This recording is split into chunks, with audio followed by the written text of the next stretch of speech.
Donna trascinata e investita dall'auto dei ladri in fuga dopo la rapina ad un bancomat di Noventa Vicentina. Lo scorso marzo i carabinieri hanno arrestato 2 persone.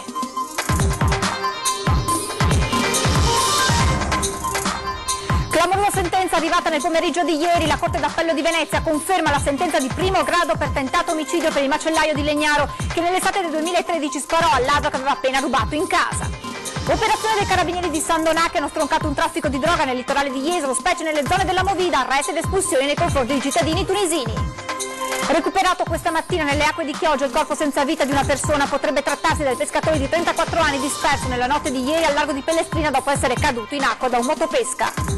Incidente questa mattina in A4, carambola tra 5 automobili, 4 i feriti e code fino a 6 km tra Padova Est e gli svincoli per la 13 in direzione Trieste. Domani pomeriggio alle 15 verrà demolita con l'utilizzo dell'esplosivo la frana in Alpago che incombe sul centro abitato di Schiuccata nei giorni scorsi messo in sicurezza. Raduno Triveneto degli Alpini a Tolmezzo su Antenna 3, oltre alla sfilata seguita in diretta dalle 9:30, venerdì e sabato sera alle 21:15 andranno in onda 2 puntate speciali di Ring.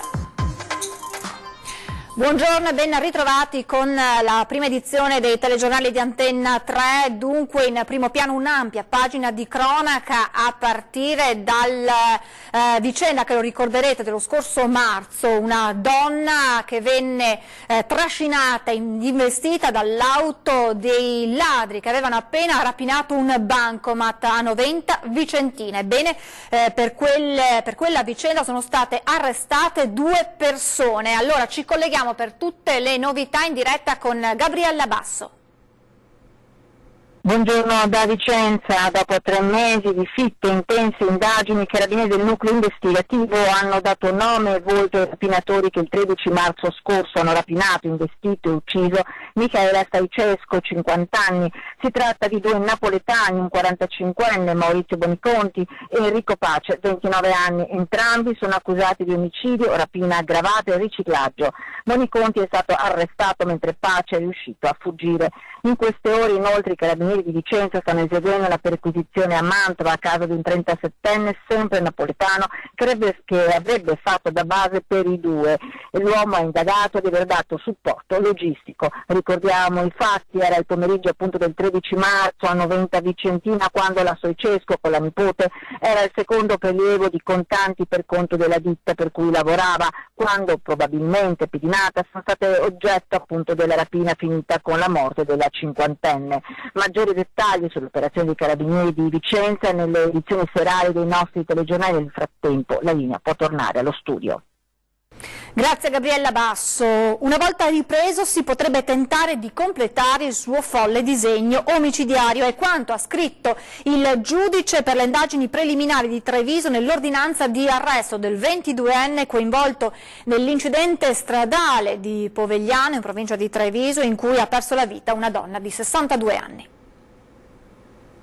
Un fatto allucinante, ma le dichiarazioni della giovane parrucchiera trevigiana coinvolta nell'incidente stradale di Povegliano pesano come pietre secondo il giudice per le indagini preliminari e non sono stati rilevati sulla strada segni di frenata o di sbandamento per un guasto meccanico o per una perdita involontaria del controllo dell'automobile. Si esprime in questi termini l'ordinanza del Tribunale di Treviso che ha disposto l'arresto per il 22enne al volante dell'auto che sabato notte si è scontrata con quella in cui viaggiava assieme al marito, ricoverato con fratture multiple, una donna di 62 anni morta sul colpo. Riesce difficile, si legge nell'ordinanza, pensare ad una criminale follia spinta fino al punto di non esitare ad investire scientemente un'altra auto con a bordo persone innocenti per commettere suicidio e per uccidere la persona accanto a sé. Il 22enne non è ancora nelle condizioni di ricostruire dettagliatamente l'accaduto, ma ha già escluso categoricamente per bocca del suo avvocato di aver anche solo pensato ad un gesto del genere. Le accuse a carico del giovane, ricoverato al Cafoncello, da dove sarà trasferito al carcere di Santa Bona, sono pesantissime: omicidio volontario, tentato omicidio, stalking e violenza sessuale nei confronti della sua ragazza. Il tutto in un contesto di violenze e minacce di una relazione definita difficilissima e culminata nella serata di sabato con un rapporto non consenziente al quale la ragazza si era concessa per paura. Il giudice per le indagini preliminari ha disposto l'arresto scrivendo anche di grave pericolosità dell'indagato che una volta ripresosi dalle lesioni subite potrebbe tentare di completare, si legge, il suo folle disegno omicidiario. Clamorosa sentenza arrivata ieri nel tardo pomeriggio. La Corte d'Appello di Venezia conferma la sentenza di primo grado per tentato omicidio per il macellaio di Legnaro che nell'estate del 2013 sparò al ladro che aveva appena rubato in casa. Ora Walter Onichini rischia il carcere. Te lo aspettavi? Che cosa hai pensato in tutte queste ore? Sicuramente non me l'aspettavo e penso sia una cosa a dir poco vergognosa. Basta. 4 anni e 11 mesi di carcere per tentato omicidio. La Corte d'Appello di Venezia ha confermato la sentenza di primo grado per Walter Onichini, il commerciante di Legnaro che la notte tra il 21 e il 22 luglio 2013 sparò al ladro che stava scappando a bordo della sua auto.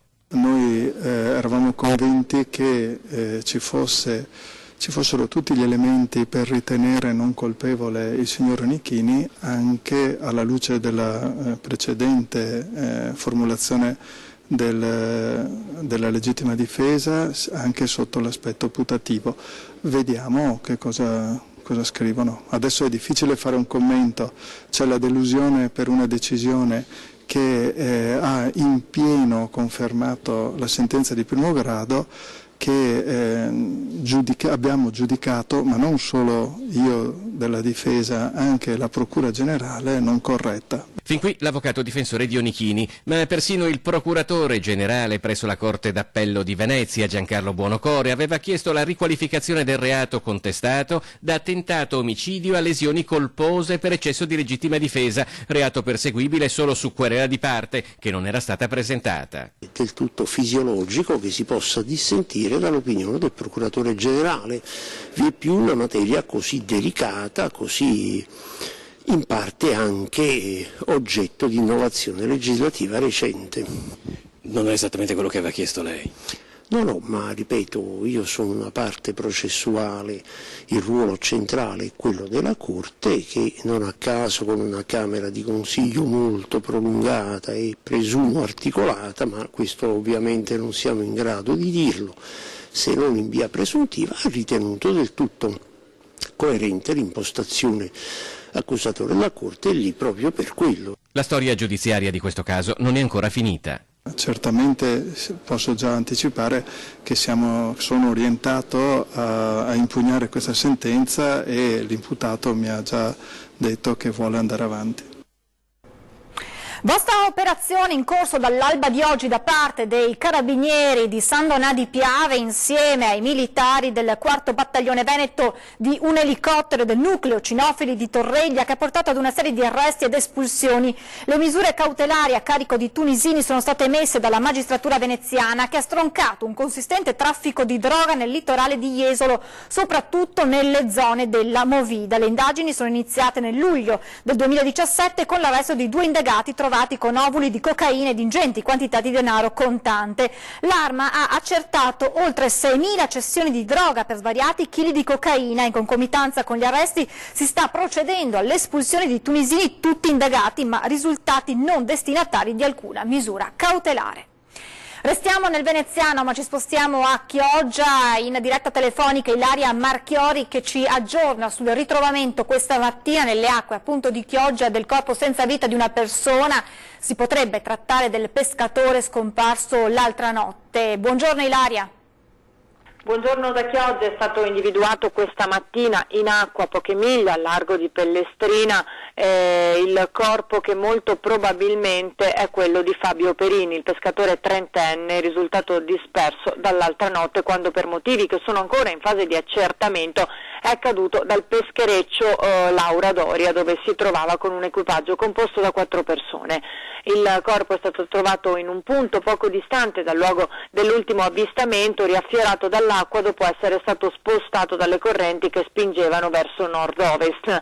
Una volta recuperata, la salma è stata trasportata a riva e messa a disposizione del medico legale della magistratura. Le ricerche, lo ricordiamo, sono state coordinate dalla sala operativa della Guardia Costiera di Venezia con l'impiego di motovedette, l'elicottero, oltre ai sommozzatori dei vigili del fuoco. A collaborare nelle operazioni c'erano anche equipaggi di alcuni pescherecci, circa una decina che erano nei dintorni e sarebbero stati proprio questi ultimi ad individuare il corpo del trentenne.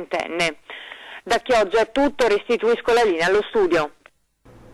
Buon lavoro anche a Ilaria Marchiori. Carambola tra 5 automobili in autostrada, 4 feriti e code fino a 6 km in A4 tra Padova Est e gli svincoli per la 13 in direzione Trieste. I feriti sono tutti occupanti della stessa vettura. I mezzi coinvolti hanno occupato una carreggiata, quindi c'era una sola corsia percorribile. Sul posto hanno operato le pattuglie della Polstrada, i soccorritori del SUEM, i mezzi del soccorso meccanico e gli ausiliari della viabilità di CAV. I veicoli sono stati rimossi solo qualche ora più tardi con l'incidente in via di risoluzione.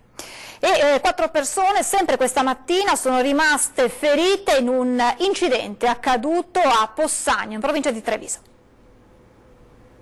6 mezzi coinvolti, 4 persone finite in ospedale, traffico in tilt. È il bilancio del grave incidente accaduto questa mattina intorno alle 8 a Possagno lungo la Feltrina.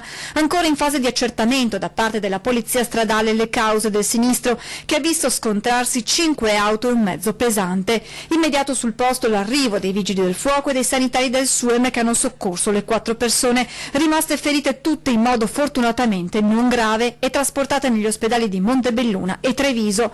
L'incidente ha causato pesanti ripercussioni anche al traffico, con code in entrambe le direzioni. Non è riuscito a portare a termine la sua impresa, investito e ferito da un tir il vigile di Montagnana che voleva attraversare gli Stati Uniti in bicicletta. Il sogno americano di Gianni Paganini, il 55enne di Montagnana, dirigente della polizia locale di Venezia, è finito contro un tir. Il vigile, che voleva pedalare per 5.200 km da Los Angeles a New York, è stato investito da un camion dopo 600 km al termine della sua quarta tappa. Ferito e con una frattura al braccio, Paganini ha dovuto abbandonare l'impresa. Non mi arrendo, ha fatto sapere. Appena mi riprendo continuerò la traversata da dove l'ho interrotta, ha detto il 55enne portacolori del team trevigiano Prosecco Friends. È ufficiale, domani alle 15 40 microcariche esplosive saranno azionate per demolire la frana che incombe sulle case di Schiucaz, località in comune di Pieve dal Pago nel Bellunese. Le abitazioni, già lasciate libere un mese fa, saranno protette con delle barriere. Eliminato il pericolo che incombe sugli edifici, ha spiegato l'assessore regionale alla protezione civile Giampaolo Bottaccin, si passerà ad una seconda fase in cui entreranno in azione dei mezzi meccanici che demoliranno 800.000 metri cubi di materiale franoso. Tubercolosi tra i giovani, parliamo di sanità. Dopo l'epidemia nella scuola di Motta di Livenza, lo ricorderete, in provincia di Treviso, l'Istituto Superiore di Sanità ha chiesto proprio all'USL 2 della Marca Trevigiana di fare da capofila per un progetto scientifico. Sentiamo di che cosa si tratta. Treviso è la Marca capofila di un progetto nazionale per il monitoraggio della presenza nella popolazione giovanile del bacillo di Koch, responsabile della tubercolosi. Dopo il focolaio che ha colpito la scuola di Motta di Livenza, caso ormai chiuso dal punto di vista della sanità pubblica ma comunque da tenere sorvegliato vista l'importanza dell'evento epidemico, l'Istituto Superiore di Sanità ha proposto all'ULS 2 della Marca l'attivazione di un'indagine scientifica. Di attivare una qualche forma di sorveglianza sul territorio, magari insieme con altre regioni o altre province, per vedere quale è la situazione ordinaria di contatto della popolazione generale col bacillo di Koch. Non ha nulla a che vedere col focolaio di Motta di Livenza, ha a che vedere con esigenze di natura scientifica. Da Treviso dunque un'indagine scientifica per monitorare la presenza del bacillo della TBC. È molti anni che l'Italia non controlla la frequenza della positività alla Mantù nella popolazione generale. Questa potrebbe essere l'occasione per fare un'indagine, approfondita su questo argomento. In concreto potranno essere effettuati i test su bambini e ragazzi. Si individuano alcune classi di età filtro, faccio un esempio, bambini che frequentano la prima media, bambini che frequentano la terza media, ragazzi di 18 anni, oppure addirittura bambini più piccoli, quinta elementare, prima elementare, per vedere nelle fasce d'età giovanili quale è la circolazione del bacillo di Koch. E con Economia. Stefanella ha depositato l'istanza di rinuncia alla procedura di concordato preventivo e ha presentato un'istanza per la dichiarazione dello stato di insolvenza propedeutica all'ammissione della società alla procedura di amministrazione straordinaria. Lo rende noto in un comunicato della società, dopo che da giorni era chiaro che la maggioranza dei creditori ha detto no al piano e alla proposta concordataria che il gruppo avrebbe dovuto presentare al Tribunale di Treviso entro domani. Adesso ci fermiamo per qualche istante di pubblicità, tra poco.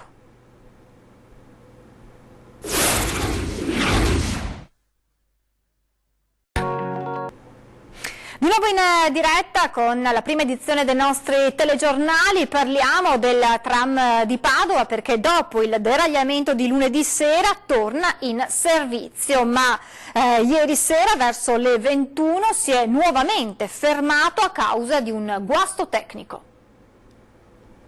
Non c'è pace per il tram di Padova. Appena terminate le operazioni di ripristino della linea di alimentazione elettrica dopo il clamoroso incidente di lunedì sera alla Guizza, subito il serpentone blu ha dovuto fare i conti con un guasto tecnico verso l'ora di cena di mercoledì. Il convoglio è rimasto nuovamente bloccato per mezz'ora in zona Santa Croce all'altezza della fermata Diaz. Secondo una nota di Bus Italia si sarebbe trattato del malfunzionamento di una spia del mezzo. Il servizio era ripreso da poco dopo il deragliamento di lunedì notte che ha provocato il ferimento dell'autista e di 3 passeggeri. Intanto la commissione d'inchiesta, composta da esperti del Comune e del Gruppo Ferrovie dello Stato italiane, affiancherà i tecnici di Bus Italia Veneto nelle attività di indagine volte ad individuare le cause dell'uscita dalle rotaie.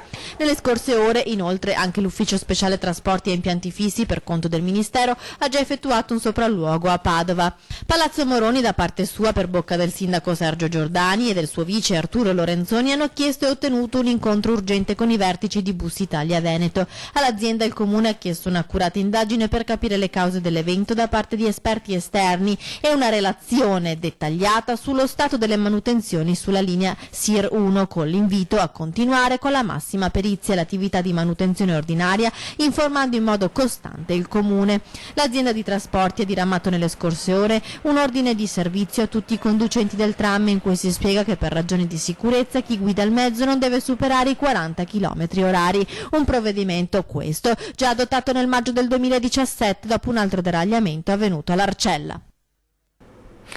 Conto alla rovescia per il raduno triveneto degli alpini a Tolmezzo questo fine settimana, un appuntamento che Antenna 3 seguirà sin dalla vigilia, perché oltre alla diretta dell'intera sfilata domenica a partire dalle 9:30, venerdì e sabato sera, infatti a partire dalle 21:15 andranno in onda 2 puntate speciali di Ring interamente dedicate al raduno, ospiti, servizi e collegamenti in diretta da Tolmezzo per seguire tutte le emozioni di questo weekend di festa e ritrovo.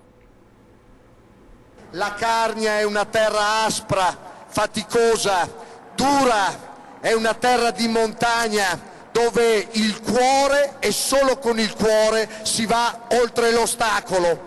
Raduno triveneto delle penne nere. Gli alpini veneti si stanno preparando al secondo appuntamento più importante dopo la dunata nazionale, un raduno che sarà particolarmente partecipato quest'anno vista la scelta della località Tolmezzo. È una località che è nel cuore di tutti gli alpini veneti, perché molti, la maggior parte di essi, hanno svolto il servizio di leva nelle caserme di Tolmezzo, di Chiusaforte, di Tarvisio, di Paluzza, quindi molti alpini che non sono mai neanche venuti a partecipare a questi raduni probabilmente verranno proprio perché sono legati alla memoria di aver svolto un anno della loro vita in quei territori. Territori, questi della Carnia, che stanno particolarmente a cuore a tutte le penne nere. E per noi è il cuore dell'alpinità perché è la sede della Brigata Alpina Giulia.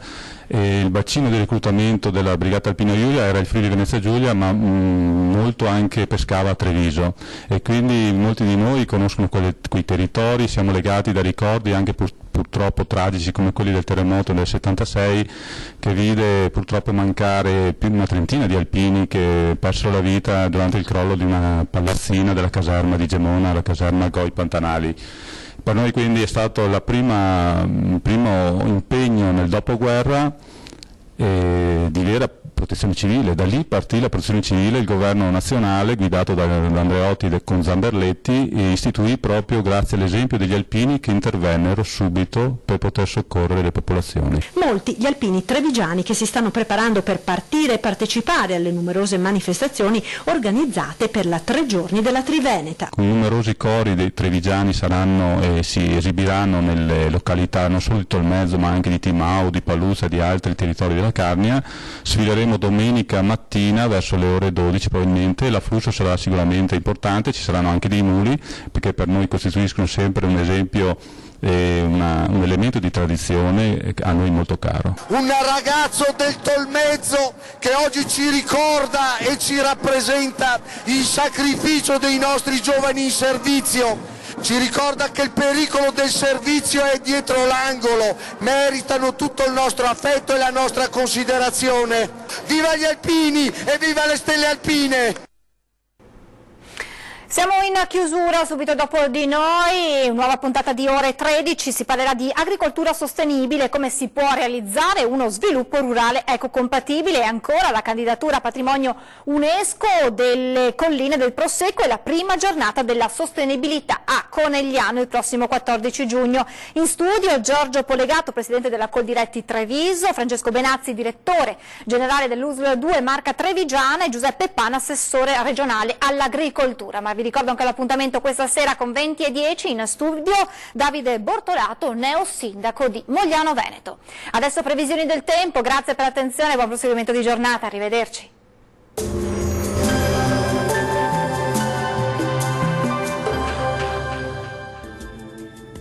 Ben ritrovati al meteo. Alta pressione sull'Italia, sarà dunque un giovedì soleggiato e caldo sulle nostre regioni, ma vediamo il dettaglio del 13 giugno.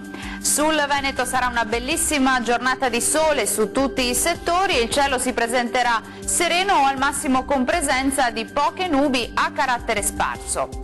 Temperature minime tra 16 e 22 gradi, massime comprese invece tra 27 e 31 gradi.